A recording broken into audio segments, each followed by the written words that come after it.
जी, अस्सलाम वालेकुम। Welcome to Pakistan stock नेटिक। उम्मीद है कि आप तमाम दोस्त खैरियत से होंगे और आज का दिन भी ट्रेडिंग के हवाले से अच्छा गुज़रा होगा।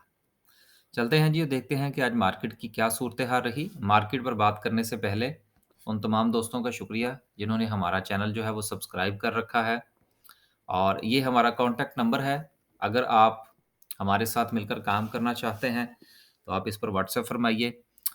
लेकिन इसमें चंद चीज़ों का आप ज़रूर ख़्याल रखा करें, जो कि मैं तकरीबन अपनी हर वीडियो में कोई अक्सर औक़ात डिस्कस करता रहता हूँ कि यार हम बहुत स्लो काम करने वाले हैं। इसलिए अगर आपको बहुत ज़्यादा जल्दी हो प्रॉफ़िट कमाने के लिए, तो मेरा ख़्याल है शायद हम आपकी कोई मदद ना कर पाएँ। तो इसलिए स्लो काम करना है, ज़रूर तशरीफ़ लाइए और अगर तेज़ काम करना है तो लेट्स सी। बहुत सारे दोस्त अब आप भी काम कर रहे हैं। चलते हैं जी आगे और देखते हैं कि मार्केट की क्या सूरत-ए-हाल रही। आज जो है वो मार्केट ने 100 पॉइंट डाले। एक वक़्त में तो ऐसा लग रहा था कि शायद मार्केट जो है वो कोई अच्छा मोड़ दे सकती है, लेकिन ऐसा मुमकिन नहीं हुआ। मार्केट जो है वो बहुत डरी-डरी सी है। अ, अगर आप आज के टॉप 10 सिंबल्स को देखें जो कि हम आगे जाके इंशाल्लाह उस पे बात भी करेंगे, तो बड़े ही जो है ना वो चुन्नू-मुन्नू से शेयर चले हैं आज। लेकिन आपको पता है कि हमारी जो सिलेक्शन होती है उसमें चुन्नू-मुन्नू शेयर्स भी शामिल होते हैं। ख़ैर उसमें से हमारे भी आज कुछ 1-2 शेयर्स चले, जिनके बारे में हमारा ये ख़्याल था कि वो थोड़ा देर से चलेंगे, लेकिन वो जल्दी चल गए। चलिए मेहरबानी है मार्केट की। तो आज जो है वो एक 100 पॉइंट मार्केट ने डाले हैं। अगर हम ऑल शेयर की बात करें, तो उसमें बहरहाल देखिए, जो ऑल शेयर का इंडेक्स है ना, इसमें अगर मार्केट 100 के हवाले से अगर इसमें कुछ 1/3 भी इज़ाफ़ा हुआ हो, 1/3 भी इज़ाफ़ा हुआ हो, जो कि बहुत थोड़ा कंसीडर किया जा सकता है जाता है, लेकिन वो 1/3 का इम्पैक्ट भी बहुत अच्छा होता है। उसकी वजह ये है कि केएसई 100 जो है इसमें बड़ी-बड़ी कंपनीज़ हैं और वो ज़ाहिर-सी बात है फिर उनका वेटेज भी ज़्यादा है। वो जब थोड़ा-सा ऊपर और थोड़ा-सा नीचे होते हैं, तो इंडेक्स को हिला के रख देते हैं। इसी तरह से जो आपका ऑल शेयर इंडेक्स है, इसमें चूँकि सारी कंपनी शामिल होती हैं, प्लस-माइनस करके सबको देखना होता है, तो अगर इसमें थोड़ी-सी ग्रीनरी हो, तो इसको एक पॉज़िटिव साइन समझना चाहिए। आगे चलते हैं जी, केएमआई 30 की बात करते हैं, दैट्स द साइन। केएमआई 30 में कुछ नहीं हो रहा, बहुत ही खामोशी है और ये जो खामोशी है अ, ये वो क्या कहते हैं कि ये किसी तूफ़ान का पेश-ख़ैमा है। नहीं, नहीं यार मैं डरा नहीं रहा, वैसे फ़िक्रा आया था, बोल दिया। आगे चलते हैं। आगे चलते हैं और देखते हैं कि सर्किट ब्रेकर आज का जो है वो क्या कहता है 100 पॉइंट्स के साथ। अ, 4 कंपनीज़ अपर कैप हैं। यार निषाद चूनिया इसमें शामिल क्यों नहीं है? क्योंकि जब मैंने 1 मिनट जी ज़रा कुछ चीज़ें जो हैं वो बाज़-औक़ात ऊपर-नीचे हो जाती हैं। ये ज़रा इसको ज़रा देख ना लें, फिर ज़रा इसके ऊपर बात करेंगे। क्योंकि मैंने देखा था कि निषाद चूनिया जो था वो अपर कैप था। अगर हम सेक्टर में जाके और पावर जनरेशन को देख सकें, क्योंकि फिर ज़रा डिसीज़न करने में आसानी हो जाती है ना बाज़ औक़ात। किधर गया जी निषाद चूनिया? ये अपर कैप होना चाहिए यार, ये अपर कैप ही है। लेकिन ये उसमें क्यों नहीं है? ये देखना पड़ेगा कि इसकी क्या वजह है। आगे चलते हैं जी। आगे चलते हैं क्योंकि 38 नहीं ₹19.30 ओह येस! नहीं यार, ये तो ईपीक्यूएल है। अ, निषाद चूनिया ₹15.06, ₹15.03 फिर ₹16.18 ठीक है यार, पता नहीं क्या वजह ये उसमें क्यों नहीं है। ख़ैर, निषाद चूनिया जो है ये भी अपर कैप हुआ, वो इसमें आज क्यों नहीं है? I have no idea. दोबारा चलते हैं जी सर्किट ब्रेकर के ऊपर। 5 कंपनीज़ अपर कैप हैं। निषाद चूनिया है, अल्टर एनर्जी है, साथ में कुछ दूसरी कंपनीज़ भी हैं। लेकिन आज मार्केट कल की तरह यकीनन एक बार फिर जो है वो अपना डरावा दिखा रही है लोगों को और हमारे ट्रेडर जो हैं वो बस थोड़ा-सा डरे से हुए हैं और डरे ही रहना चाहिए। कोई अगला 1 हफ्ता। आगे चलते हैं जी और हाँ, यार ये अल्टन एनर्जी के हवाले से जो है, ये बहुत सारे दोस्तों के मुझे मैसेजेस मौसूल हुए कि जी इसके बारे में बताइए कि इसको क्या करना चाहिए? रखना चाहिए या कि इसको बेच देना चाहिए? देखिए इसका कोई ₹18 के करीब जो है इसका डिविडेंड है, ठीक है? और इस वक़्त जो ये खड़ा है जी ₹38 और 42 पैसे के ऊपर। मेरा ये ख़्याल है कि आप कोई एक आध और कैप देख लें और उसके बाद फिर इसमें से एग्ज़िट ले लेना चाहिए। उसकी क्या वजह है? उसकी वजह ये है, अगर आज इसको हम थोड़ा-सा ओपन कर लें, तो चलें इसके ऊपर मैं 2 मिनट आज लगा दूँ। देखिए ये शेयर जो है, अगर आप इसका थोड़ा-सा जायज़ा लें 1 साल का, तो 1 साल में ये जो इसको अभी लगने कैप शुरू हुए हैं ना, अगर आप इसमें से माइनस कर दें, तो इसकी जो रेंज बनती है, चलें 3 साल का भी देख लें, उससे पीछे भी 5 साल में चले जाएँ, ठीक है? अब उस वक़्त तो हालात थोड़े-से डिफरेंट थे ना, लेकिन अगर आप इसकी एट एन एवरेज प्राइस देखें ना, तो ये शेयर जो है, ये कोई 20 से ₹25 के दरमियान जो है, वो नॉर्मली ट्रेड होता है। अल्टन एनर्जी का जो शेयर है, ये नॉर्मली 20 से ₹25 के दरमियान ट्रेड होता रहता है। अब इस वक़्त जो है, इसके अंदर ये जो बढ़ोतरी है, ये जो कैप-शैप लगे हैं, ये लगे हैं इसके डिविडेंड की वजह से। लिहाज़ा मेरा ये ख़्याल है कि डिविडेंड का इंतज़ार नहीं करना चाहिए और उससे पहले जो है वो इसमें से एग्ज़िट ले लेना चाहिए। ये मेरी एक अपनी राय है। आप लोग इससे यकीनन इख्तिलाफ़ फ़रमाइए। आप लोगों ने मुझसे मशवरा माँगा वो मैंने आपको दे दिया और मेरा ये ख़्याल है कि आप एक आध कैप और देख लें, फिर आप इसमें से एग्ज़िट ले लें। उसकी 2-3 वजूहात हैं, अगर डिविडेंड होगा तो फिर वो डिविडेंड एक्स होगा, फिर वो डिविडेंड आपको आने में वक़्त लगेगा। फिर उसके ऊपर टैक्सेस के मामलात हैं। अगर ये सारा कुछ आप निकाल दें तो इधर चीज़ें थोड़ी-सी सस्ती पड़ती हैं। तो जब जहाँ पर चीज़ सस्ती पड़ती हो, वहाँ पर काम करना चाहिए। आगे आपकी मर्ज़ी है। बिल्कुल कोई किसी किस्म की एडवाइस नहीं है, सिर्फ़ मैंने अपना एक तज्ज़िया दे दिया आपको। आगे चलें जी सर्किट ब्रेकर हो गया। सर्किट ब्रेकर के बाद चलते हैं जी नहीं लोअर कैप तो देखे नहीं जी हमने। हाँ, लोअर कैप की तरफ देखें तो अरशद एनर्जी लोअर कैप हुआ। उसके साथ बाकी और कुछ नहीं है यार। लोअर कैप के अंदर तो इसको भी बहरहाल कंसीडर इतना करने की ज़रूरत नहीं है। आगे चलें जी और देखते हैं कि ग्राफ़िकल व्यू क्या कहता है। आज देखें जी हमने बहुत सारे शेयर्स में से एग्ज़िट जो है वो आहिस्ता-आहिस्ता लेना शुरू किया हुआ है। मसलन कल जो था वो मेरा ख़्याल है हमने सैफ पावर में से एग्ज़िट ले लिया था और आज जो है वो मैंने दोस्तों से कहा कि आप निशात चूनिया में से भी एग्ज़िट ले लें। क्योंकि निशात चूनिया जो है अब देखिए, मैं अक्सर एक बात कहा करता हूँ कि यार अ बढ़ती हुई मार्केट में से शेयर को बेचना और गिरती हुई मार्केट में से शेयर्स को खरीदना, ये हर किसी के बस की बात नहीं होती। ये बड़ा एक यूँ समझ लीजिए कि एक मुश्किल फ़ैसला होता है कि अब ये मिसाल के तौर पर निशात चूनिया का शेयर है, ठीक है? निशात चूनिया पावर का। अब निशात चूनिया पावर जो है इसको कैप लग रहे हैं और मैंने आज एग्ज़िट कह दिया कि जी आप इसमें से एग्ज़िट ले लें। अब लें या ना लें, वो अब उसके बाद ये शेयर जो है वो चाहे ₹1000 का हो जाए, वी डोंट केयर। तो ये बड़े हौसले की बात होती है कि शेयर्स को कैप लग रहे हों और आप ये डिसीज़न लें कि जी आप इस शेयर को बेचने जा रहे हैं, ठीक है ना? क्योंकि इंसान जो है उसके अंदर ये एक मैं आपको एक बात बताऊँ कि मैं अक्सर अब हम अपने चूँकि उस्ताद साहब के साथ तो वो हमेशा ये कहते हैं कि यार भरया मेला छड़ना चाहिए। ये मैं पंजाबी में बता रहा हूँ ना। तो हमें समझ नहीं आती थी, फिर हमने उनसे पूछा कि जी भरया मेले से क्या मुराद है? तो उन्होंने कहा जिस वक़्त कोई चीज़ अरूज पर हो ना, उस वक़्त उसको छोड़ना, ये ये इसकी प्रैक्टिस किया करें। ये ना सिर्फ़ को कि आपको आपकी ज़िंदगी के मामलात में, बल्कि इसके साथ-साथ आपको बिज़नेस में, ये बहुत सारी चीज़ों में आपको फ़ायदा देगी। ठीक है ना? तो जिस तरह आप यूँ समझ लीजिए कि अब ये इसमें से मैंने एग्ज़िट कॉल दी है, तो इसका एक अपना ही टेस्ट है। मसलन एक अपनी ही कैलकुलेशन है इसकी। इसको छोड़ना, जब इसको कैप लगा हो, उस वक़्त बेचना, ये बड़े हौसले की बात है। तो बात करने का मतलब ये है कि चीज़ों को पीक पे छोड़ देना चाहिए और फिर उसका इंतज़ार करना चाहिए। अगर लौट आएँ तो ठीक है, ना लौटे तो फिर कोई बात नहीं।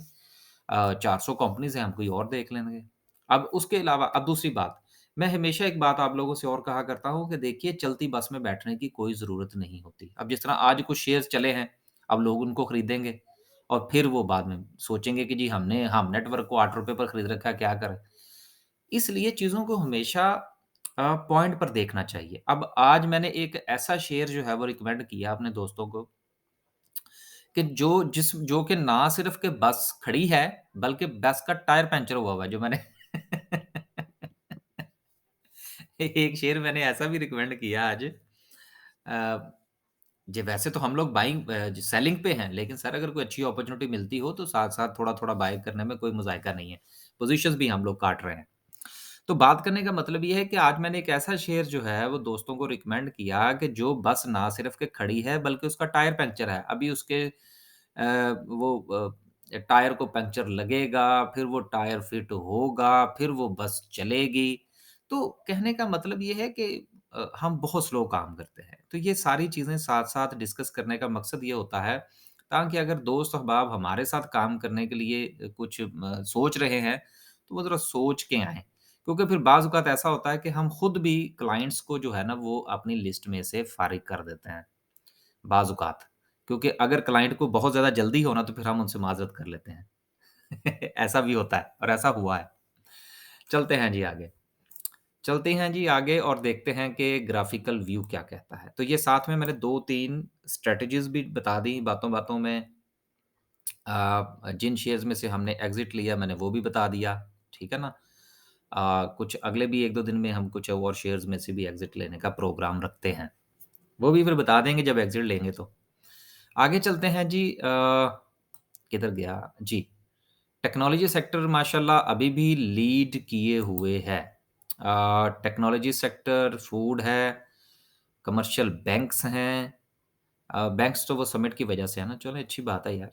केमिकल सेक्टर है, पावर जनरेशन है, मिसलेनियस टेक्सटाइल, रिफाइनरी, सीमेंट और fertiliser. Very good. Top 10 symbols की बात करें, आज सबसे ज़्यादा वॉल्यूम जो है वो हम नेटवर्क में लगा। शायद इतना वॉल्यूम लग गया इसके अंदर मैं पता नहीं इसके अपने भी शेयर्स इतने हैं कि नहीं। नहीं, नहीं है यार। एवरेज वॉल्यूम जो है वो 10 मिलियन के करीब है। अच्छा वॉल्यूम है, लेकिन बहरहाल उतना वॉल्यूम नहीं है जितना कि होना चाहिए। मार्केट के अंदर एक डर है। अब ये एक चीज़ मैं यहाँ पर और बताता चलूँ कि अगर आप गौर फरमाइए, हम नेटवर्क है, डब्ल्यूटीएल है, कोहिनूर स्पिनिंग मिल है, टीपीएल है, बाइको शाइको है। तो कहने का मतलब ये है कि मार्केट के जो शेयर्स हैं, जिनको हम मार्केट के शेयर कहते हैं, वो मार्केट से थोड़ा दूर हैं। इस पर भी ज़रा गौर फरमाइए कि मार्केट के शेयर मार्केट से क्यों दूर हैं? ये मैं इन्वर्टेड कॉमास में बात करने की कोशिश कर रहा हूँ कि जो मार्केट के शेयर हैं, वो मार्केट से क्यों दूर हैं? इसके पीछे भी कोई ना कोई राज़ ज़रूर होगा। इसलिए प्रॉफ़िट टेकिंग की तरफ ध्यान रखें, ज़्यादा से ज़्यादा। आगे चलते हैं जी, क्योंकि मार्केट आपने देखा है खिंची-खिंची सी चल रही है। आगे चलते हैं जी और देखते हैं कि आज की कैंडल क्या कहती है। आज की कैंडल क्या कहती है? आज की कैंडल कुछ नहीं कहती। अच्छी कैंडल है। कल की कैंडल से बहुत अच्छी है। आज लेकिन इसके ऊपर विक जो है वो बहुत बड़ी है। लेकिन नीचे भी विक मौजूद है। बाइंग सेलिंग दोनों का प्रेशर मार्केट में मौजूद है। अलबत्ता सेलिंग प्रेशर ज़्यादा है। लेकिन चूँकि आज बाइंग भी हुई मार्केट के अंदर गो के छोटे शेयर्स की हुई, लेकिन बहरहाल मार्केट में बायर मौजूद है। लेकिन हमें क्या, हमने तो सिर्फ़ ये देखना है कि हमारे बारे में कौन-सी चीज़ आती है। मार्केट में जो बायर मौजूद है, हमें नहीं पता कि वो कौन है। हमने अपने पोर्टफ़ोलियो के मुताबिक बाइंग और सेलिंग का डिसीज़न करना है। आगे चलते हैं जी और राइट, देखते हैं कि आरएसआई क्या कहती है। क्या इस पर कोई फ़र्क पड़ा? नहीं पड़ा। मार्केट की जो आरएसआई है, वो अभी भी अपने आप को साइडवेज़ किए हुए है। क्योंकि मार्केट ऑलरेडी है ही साइडवेज़ में, इसलिए अभी आरएसआई का हमें तो कोई ऊपर जाने का इरादा नहीं लगता। अब ये देखिए, यहाँ पर आप एक चीज़ को यहाँ पर अगर मैं बता सकूँ, दैट्स द लेवल। मार्केट जो है वो अपने टॉप के इर्द-गिर्द घूम रही है। किस टॉप के? जहाँ से मार्केट ने पहले रिटर्न दिया था। देखिए ज़रा गौर से, ये जहाँ पर मैंने दायरा लगाया है, यहाँ से मार्केट जो है वो ऑलरेडी डाउनफॉल दे चुकी है और अब जो फिर है दोबारा मार्केट उसी जगह पर आके अटकी हुई है। लिहाज़ा यहाँ से मार्केट का टूटना एक बहुत ही अच्छे वॉल्यूम के साथ वो बहुत ज़रूरी है। अगर व जिस तरह से कि आजकल वॉल्यूम लग रहा है, ये ऐसा वॉल्यूम नहीं है जो कि इस लेवल को तोड़ सके। लिहाज़ा अच्छा वॉल्यूम, स्ट्रॉन्ग वॉल्यूम यहाँ पर लगे और फिर वो इसको ब्रेकआउट दे, तो देन हम ये कह सकते हैं कि जी मार्केट जो है वो कुछ पॉज़िटिव होने जा रही है। इस वक़्त मार्केट जो है वक़्ती तौर पर हमें साइडवेज़ ज़रूर नज़र आ रही है, लेकिन ये बेसिकली नेगेटिव ट्रेंड में है मार्केट। वक़्ती तौर पर मार्केट जो है वो साइडवेज़ है, लेकिन इन द लॉन्ग रन जो है वो मार्केट नेगेटिविटी का शिकार है। मैं मार्केट के अंदर अभी पॉज़िटिव ट्रेंड नहीं बना। अब अगर जो है वो मार्केट इसको ब्रेकआउट दे देती है, तो देन मार्केट को जाके जो रेज़िस्टेंस का सामना करना पड़े, ये मैं सारा आरएसआई के पॉइंट ऑफ व्यू से बात कर रहा हूँ। इसको आप कैंडलस्टिक की तरफ ना जाइएगा प्लीज़। इंडिकेटर को डिस्कस करना और चीज़ है, कैंडलस्टिक जो है वो और चीज़ है। ये अक्सर दोस्त अहबाब मुझसे ये पूछते हैं जी कि आप कौन-सा जो है वो इस्तेमाल करते हैं इंडिकेटर? मैं सर ज़्यादातर जो काम करता हूँ ना वो प्राइस एक्शन पर करता हूँ, ठीक है ना? अब उस पर किसी और दिन बात करेंगे वो अब ज़ाहिर-सी बात है प्राइस एक्शन सामने नज़र तो नहीं आ रहा ना, जिसके ऊपर मैं ज़्यादा से ज़्यादा बात कर सकूँ। वो तो फिर कैंडल्स बनानी बतानी पड़ेंगी तो वो इट्स लंबा-चौड़ा काम है। आरएसआई के ऊपर वीडियोज़ बनी हुई हैं हज़ारों, लोग जो हैं वो समझ लेते हैं ईज़िली। राइट, देन अगेन जो है वो मार्केट को 50 455 के करीब जाके रेजिस्टेंस का सामना करना पड़ेगा। तो बहरहाल इस वक़्त जो मार्केट है वो आरएसआई के पॉइंट ऑफ व्यू से यहाँ पर घूमने के मूड में है। तो मेरा ख़्याल ये है कि अगर यहाँ भी मार्केट घूमती रहे at the end of this year तो शायद ये एक बहुत बड़ी कामयाबी होगी। जो हमें तो ख़ैर घूमती हुई नज़र नहीं आ रही, लेकिन अगर घूमे तो अच्छी बात है। आगे चलें जी और बात करते हैं मैकडी की, कि मैकडी क्या कहता है और फिर वीडियो को करेंगे हम ख़त्म। राइट, मैकडी जो है जी अभी भी अपनी बात पर कायम है। मैकडी के अंदर बाय की कॉल अभी तक जो है वो सस्टेन किए हुए है, बल्कि कैरी किए हुए है और इसके जो हिस्टोग्राम है वो स्टिल हर आने वाले दिन के साथ बढ़ते ही चले जा रहे हैं। तो हिस्टोग्राम का बढ़ना जो है ये मार्केट की पॉजिटिविटी की स्ट्रेंथ को ज़ाहिर करता है। अब देखें, मैंने यहाँ पर 2-3 लफ़्ज़ इस्तेमाल किए हैं। मार्केट की पॉजिटिविटी की स्ट्रेंथ को शो करते हैं। क्या चीज़? हिस्टोग्राम। मार्केट की पॉजिटिविटी तो है, क्योंकि अब ये ज़रा आज इसको ज़रा थोड़ा समझ लीजिए। मार्केट की पॉजिटिविटी हमें क्यों नज़र आ रही है अकॉर्डिंग टू मैकडी? इसलिए कि जो हिस्टोग्राम बन रहे हैं, वो हर दिन जो हिस्टोग्राम है, वो ज़ीरो लाइन के ऊपर बन रहा है। तो अगर ज़ीरो लाइन के ऊपर बनेगा तो पॉज़िटिव, नीचे बनेगा तो नेगेटिव। अब स्ट्रेंथ को क्या क्यों ज़ाहिर कर रहा है? स्ट्रेंथ को ज़ाहिर करने की जो वजह है, वो ये है कि हर आने वाले दिन जो हिस्टोग्राम बन रहा है, वो पहले से बड़ा है। तो अगर हिस्टोग्राम की जिसामत में इज़ाफ़ा हो रहा हो, तो इसका मतलब ये होता है कि पॉज़िटिविटी तो है, लेकिन उसकी स्ट्रेंथ में भी इज़ाफ़ा हो रहा है। ठीक है? तो उम्मीद है कि आपको ये बात भी हम बताएँ अच्छे अंदाज़ में बताई होगी क्योंकि मैं समझाने का लफ़्ज़ इस्तेमाल नहीं करना चाहता। समझाना एक बहुत बड़ा लफ़्ज़ है। तो आज के लिए सिर्फ़ इतना ही जी। खुश रहें, आबाद रहें। हम हमारी ज़्यादा से ज़्यादा कोशिश ये है कि हम सेल करें। सेल करने से जो हमारे पास कैश आए हमारे हाथ में, उससे अगर कोई अच्छी अपॉर्च्युनिटी मिलती है, जिस तरह आज मैंने 2 शेयर्स 3 शेयर्स रिकमेंड किए। 2 तो मेरे ख़्याल शायद कल रात को ही रिकमेंड कर दिए थे, 1 आज सुबह रिकमेंड किया मैंने। तो इसका ये देखें, ये जिस वक़्त हम ये लफ़्ज़ इस्तेमाल करते हैं ना जी, हम लोग सेलिंग पर हैं, इसका मतलब ये होता है कि हमारी ज़्यादा से ज़्यादा ख़्वाहिश ये है कि हम सेल करें। बाइंग के हवाले से अगर कोई अच्छी अपॉर्च्युनिटी हमें नज़र आती है, तो देखें मार्केट क्रैश हो जाए या मार्केट टॉप पे चली जाए, दोनों सूरतों में मार्केट के अंदर अपॉर्च्युनिटी मौजूद होती है। देखना सिर्फ़ ये होता है कि आप किसी डर की वजह से अगर उस अपॉर्च्युनिटी को अवेल नहीं कर पाते, तो वो एक अलग चीज़ है। लेकिन अपॉर्च्युनिटी या खुदा ना ख़ास्ता वो आपको वो नज़र ना आ रही हों, ठीक है ना? लेकिन अपॉर्च्युनिटी हमेशा मार्केट के अंदर मौजूद होती है। तो सिर्फ़ बताने का मतलब ये है कि अगर हम वीडियो के अंदर ये कहते हैं कि जी हम सेलिंग पर हैं, तो इसका मतलब ये नहीं होता कि हमने बाइंग छोड़ दी है।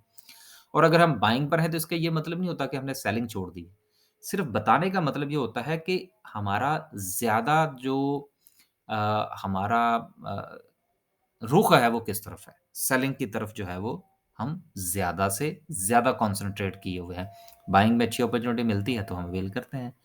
बहुत शुक्रिया जी। इंशाल्लाह कल देखते हैं कि मार्केट क्या करती है। अल्लाह हाफ़िज़।